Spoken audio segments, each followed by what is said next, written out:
Bonjour, je suis Thibault Lambert et vous écoutez Code Source, le podcast d'actualité du Parisien. La France est en retard dans la recherche d'un vaccin contre le Covid-19. Les deux champions tricolores sur qui elle pouvait compter, Sanofi et l'Institut Pasteur, n'ont pas encore réussi à trouver la bonne formule. Ils se sont fait doubler par des labos concurrents. Résultat, le gouvernement français commande des millions de doses à l'étranger pour vacciner sa population. Comment en sommes-nous arrivés là ? Explication dans Code Source avec Erwan Benezet, journaliste au service économie du Parisien.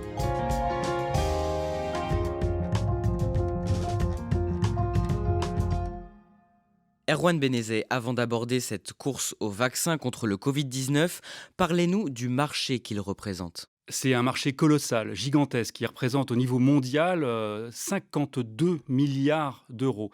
Alors avec une spécificité quand même, c'est un marché très concentré. Il faut savoir que 5 laboratoires se disputent 80% de ce marché.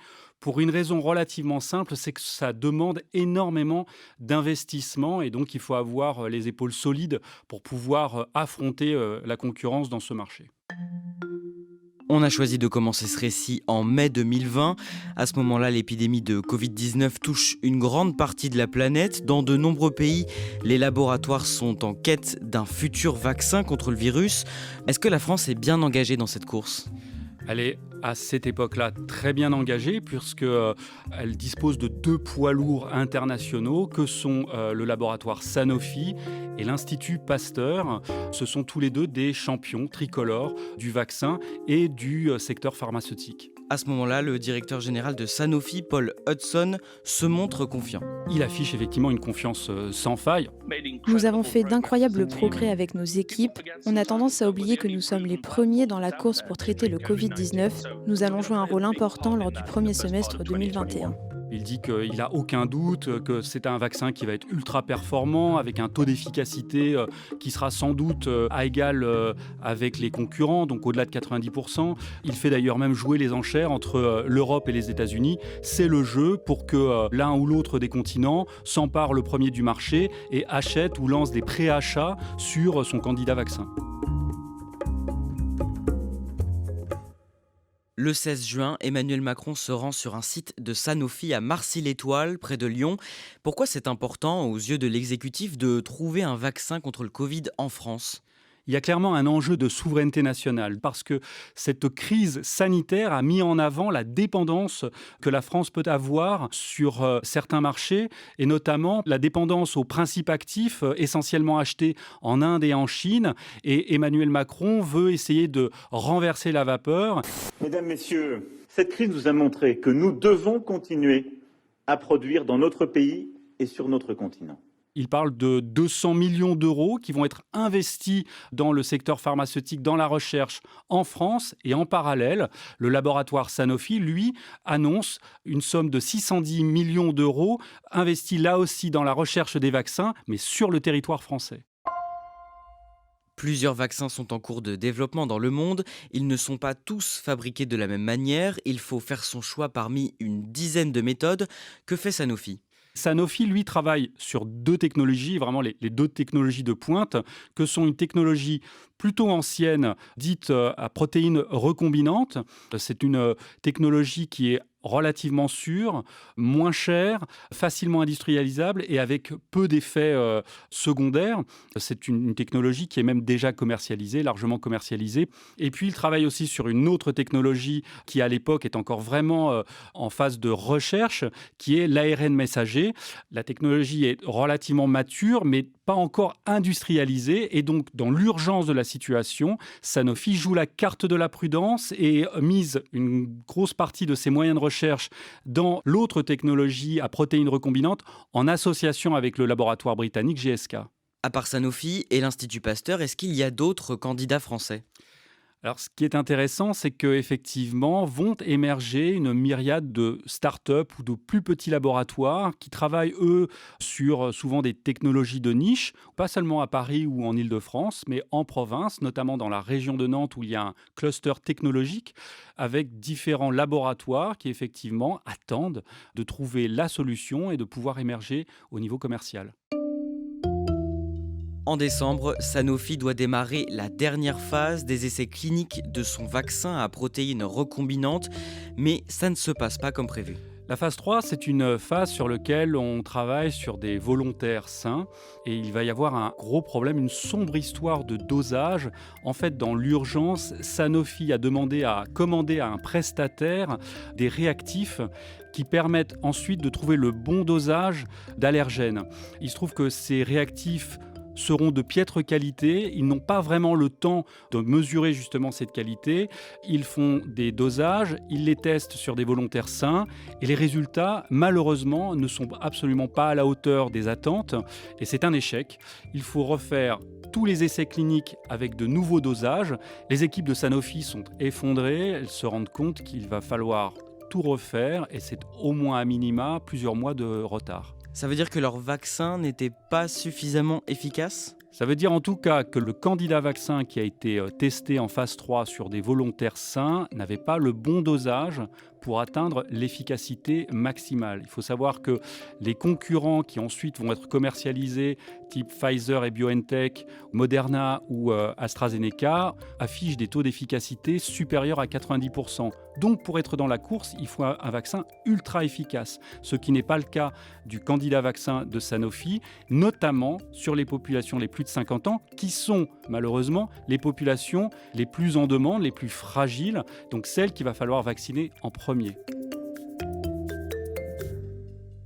Le 16 décembre, le Premier ministre Jean Castex annonce qu'1,16 million de doses de vaccins seront livrées à la France d'ici la fin de l'année.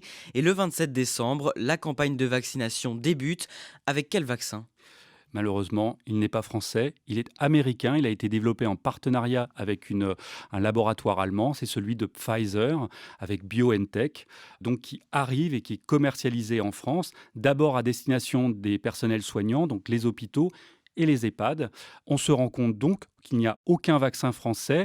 Si l'un d'entre eux passait les essais cliniques, la commercialisation ne se ferait pas avant à minima la fin de l'année, voire l'année suivante en 2022.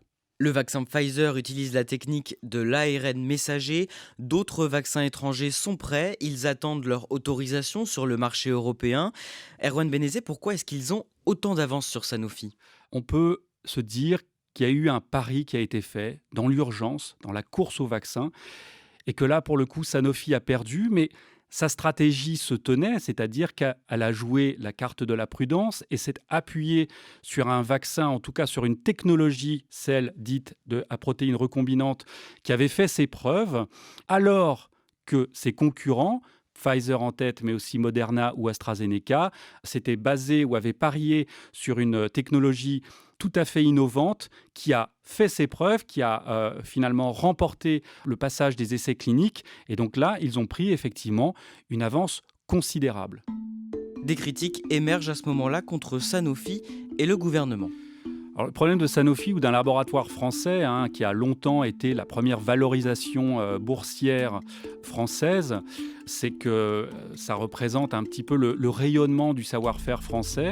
Et donc le gouvernement surveille de très très près les évolutions, les choix stratégiques du laboratoire. Et Yannick Jadot, l'eurodéputé EELV, fustige la stratégie du gouvernement, critique le manque de transparence, le manque de pédagogie. Et à un moment, il relaie des informations qui sont parues dans des médias allemands sur le fait que le gouvernement français aurait fait pression sur la Commission européenne pour privilégier le laboratoire Sanofi, faire des précommandes de 300 millions de doses au détriment des autres vaccins, notamment ceux de Pfizer, Moderna et AstraZeneca. Il se trouve que ce candidat vaccin ne sera pas élu. En tout cas, pour l'instant, les recherches doivent continuer. Et donc, cette stratégie du gouvernement français se serait faite au détriment des vaccins qui arrivent en France. Et ça, Yannick Jadot se montre très en colère. Il annonce même sa volonté, avec un groupe d'eurodéputés, de déposer une plainte auprès de la Cour européenne de justice. Le 6 janvier, le vaccin américain Moderna est à son tour autorisé sur le marché européen. Au même moment, pour accélérer la campagne de vaccination, le gouvernement français demande en quelque sorte à Sanofi de travailler pour ses concurrents. À défaut d'être arrivé à sortir son propre vaccin, le français Sanofi va aider à fournir celui de son concurrent, Pfizer. Alors là, c'est le coup de grâce, c'est une quasi-humiliation pour le champion tricolore français. Il va devenir en quelque sorte un simple prestataire pour l'un de ses principaux concurrents, Pfizer et BioNTech. Il va remplir des flacons pour son concurrent, non pas sur ses sites français, mais sur un de ses sites allemands près de Francfort, dès le mois de juillet prochain, avec l'objectif de 100 millions de doses d'ici à la fin de l'année. Sanofi continue quand même de travailler sur ces 2 vaccins, celui à protéines recombinantes et le vaccin ARN messager. Mais vous révélez, Erwan Benezet, que le groupe français envisage de supprimer des centaines d'emplois précisément dans la recherche. L'annonce cogne complètement avec l'annonce précédente de retard de son vaccin et c'est 1700 emplois supprimés sur un effectif de 25 000 emplois dans toute l'Europe pour Sanofi, dont 1000 emplois en France. Et au sein de ces 1000 emplois, c'est 364 emplois dans la recherche. C'est vraiment pas le bon moment pour se séparer d'une partie de ces chercheurs, alors qu'on est dans une course mondiale au vaccin et que Sanofi, en plus, vient d'annoncer un échec de son candidat vaccin et un report de au moins plusieurs mois de son éventuelle commercialisation. Il n'y aura donc pas de vaccin Pasteur contre le coronavirus. Le 26 janvier, l'Institut Pasteur annonce qu'il abandonne son principal projet de vaccin. C'est une nouvelle déception ? En termes d'image, c'est assez désastreux. Pasteur, c'est le scientifique qui a trouvé les vaccins. Au pays de Pasteur, ce sont 2 échecs successifs. Réellement, c'est un épisode douloureux et difficile pour l'industrie française. Le même jour, le Conseil d'analyse économique publie une note qui liste point par point les raisons profondes de ce retard français. Qu'est-ce qui est dit dans ce document ?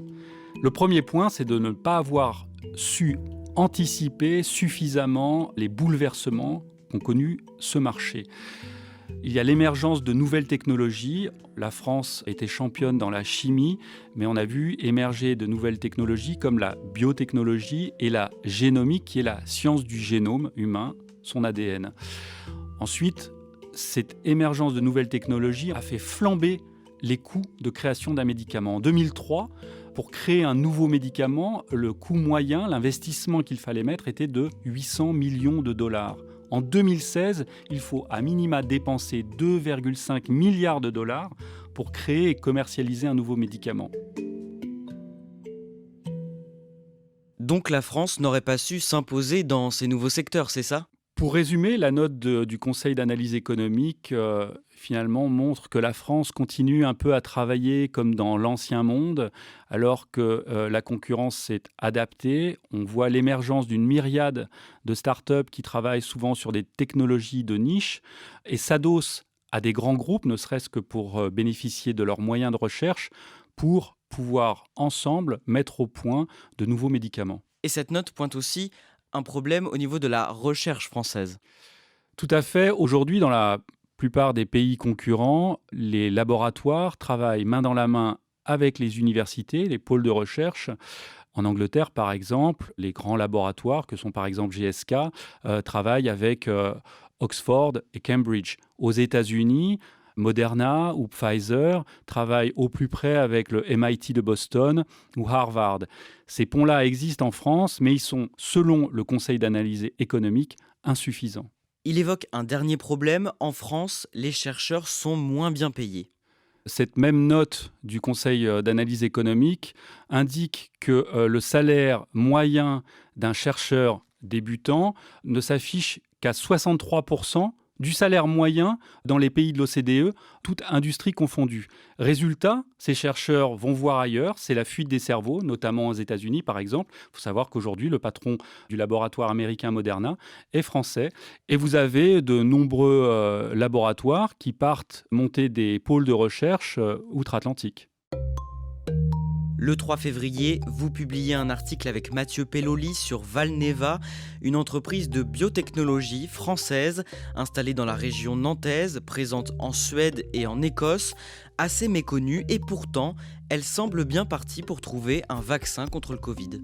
À l'époque où on les rencontre et où on les interviewe, ils sont en train de mener les essais de phase 2 sur 150 volontaires. Et si ces essais cliniques aboutissent, qui semblent être bien partis, dès le mois d'avril, ils comptent enclencher la vitesse supérieure et passer en phase 3 sur 4000 personnes. Si les essais de phase 3 aboutissent, ils tablent sur une commercialisation de leur vaccin avant la fin de cette année. Pourquoi on n'a pas entendu parler de cette entreprise plus tôt ? C'est là aussi un problème très français qui est de se focaliser sur les poids lourds au détriment parfois de ces startups qui, elles, avancent dans leur coin. Et pour avancer dans leur coin, elles montent des partenariats et malheureusement pas forcément avec le gouvernement français. C'est le cas de Valneva qui a été approché par le gouvernement britannique qui a mis énormément d'argent, de l'argent qui a permis à Valneva d'embaucher 300 salariés supplémentaires, qui leur a permis d'agrandir le site en Écosse et donc d'accélérer la recherche dans son candidat vaccin. Est-ce qu'on sait si Valneva a été approché par le gouvernement français ? Il y avait eu des discussions, mais en fait celles avec le gouvernement britannique ont abouti avant celles qui pouvaient être mises en place avec le gouvernement français. En 2025, si tous les essais cliniques aboutissent, le gouvernement britannique aura dépensé 1,4 milliard d'euros pour précommander 190 millions de doses, de l'argent que le gouvernement français n'était pas prêt à mettre. En conséquence, les premières doses de Valneva qui sont prévues pour l'automne fileront au Royaume-Uni. Dans l'industrie pharmaceutique, mais comme dans de nombreuses autres industries, il y a une loi qui règne. Le premier arrivé est le premier servi. Le gouvernement britannique a mis du cash sur la table et donc c'est lui qui aura en premier les doses de vaccin de Valneva si celui-ci franchit tous les tests. Est-ce qu'on peut encore espérer un vaccin français contre le virus dans les mois à venir ? Les recherches continuent. Au moins un des deux poids lourds, Sanofi, continue à travailler sur un candidat vaccin. Et puis vous avez toutes ces startups, Osimmuno, Valneva, qui continuent eux aussi d'avancer dans leurs tests. Et donc on peut espérer, alors avant la fin de l'année, c'est compliqué de le dire, ça sera effectivement pas avant la fin de cette année, voire début de l'année prochaine. Erwan Benezet, est-ce que finalement la France est la grande perdante dans cette course au vaccin ? Pour l'instant, l'industrie pharmaceutique française a accumulé plusieurs échecs, mais ce ne sont pas les seuls. D'autres pays, d'autres laboratoires ont essayé et ont pour l'instant échoué sur certaines de leurs recherches. C'est le jeu. Il y a des paris, des stratégies qui sont pris par des laboratoires et parfois ces paris ou ces stratégies sont gagnants et parfois ils sont perdants. Mais c'est une course de fond. Ça n'est pas un sprint, cette bataille ou cette guerre qui est menée contre le virus. Et les laboratoires français pourraient revenir un peu en deuxième saison dans cette course.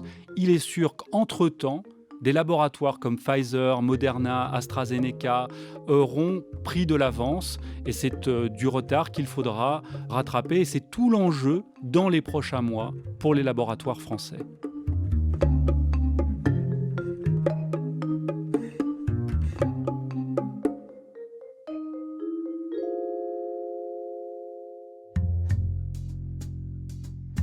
Merci à Erwan Benezet.